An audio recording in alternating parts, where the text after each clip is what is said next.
Salam sejahtera semua pelajar.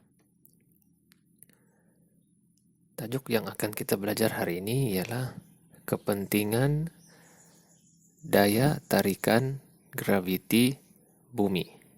Oke. Jadi cikgu akan jelaskan tajuk ini di buku teks kamu, muka surat 159.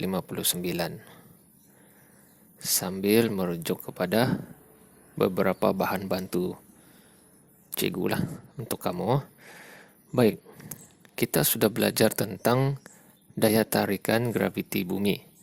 Sekarang kita akan belajar kenapakah daya tarikan graviti bumi itu penting untuk kehidupan di bumi ini. Oke. Jadi di sini dia beritahu kita ia penting untuk mengekalkan objek pada kedudukannya.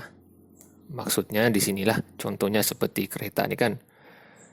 Dengan adanya graviti bumi itu, maka kereta ini akan berada di kedudukannya. Dia tidak bergerak kemana-mana kecuali kalau kita hidupkan dan kita bawa. Kemudian kursi ini pun berada di kedudukannya. Begitu juga dengan pokok itu. Begitu juga dengan beg ataupun alat tulis kamu dan sebagainya lah. Jadi itu satu kepentingannya nih, mengekalkan objek pada kedudukannya. Jadi kita boleh tengoklah situasi ini ya. Jika ada graviti, okay, maka tengok budak perempuan ni sama saja dengan di nota cikgu tu. Budak perempuan ni dia dapat duduk, okay. Kucing tu semua berada pada kedudukannya. Okay. Apabila tidak ada daya graviti, tengok ni. Jika bumi tidak mempunyai daya graviti, apa yang akan berlaku? Okey. Katakanlah tiba-tiba kamu sedang main bola, tiba-tiba bumi tiada daya graviti, hilang tiba-tiba. Apa yang akan berlaku? Yang akan berlaku adalah seperti gambar ni lah. Okay, semua akan terapung dan susah kita mau bergerak kan. Okay, ini lagi contohnya ni.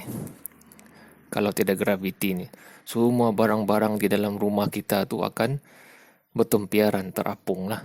Dan kita sendiri pun susah untuk bergerak. Contohnya macam budak ni, mau berus gigi. Kalaulah tiada graviti, maka kita tidak akan dapat berdiri ke tanah tu kan. Semua barang-barang itu tidak akan berada pada kedudukannya, akan terapung dan akan bergerak ke sana kemari. Okey, jadi jika tidak ada graviti akan berlakulah, pendek ceritanya, akan berlaku kepada seperti situasi yang kedua itulah. Di buku teks ni. Ni. Alamak, semuanya terapung. Jadi kenapa dia terapung? Sebab tiada daya graviti. Kucing pun terapung. Jadi itulah dia kesannya jika tiada daya graviti lah. Jadi akhirnya di sini dia bagi tahu kita, okay, daya graviti bumi, daya tarikan graviti bumi menyebabkan objek tidak terapung di udara dan kekal berada pada kedudukannya. Okay, balik lagi kepada nota cikgu lah. Maksudnya itu beginilah.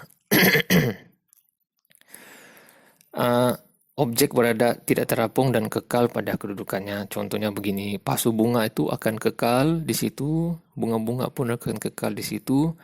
Kita pun boleh duduk. Contoh lagi lain, kita boleh duduk tanpa tergelincir, boleh pegang sesuatu, membaca buku dengan tidak masalah lah.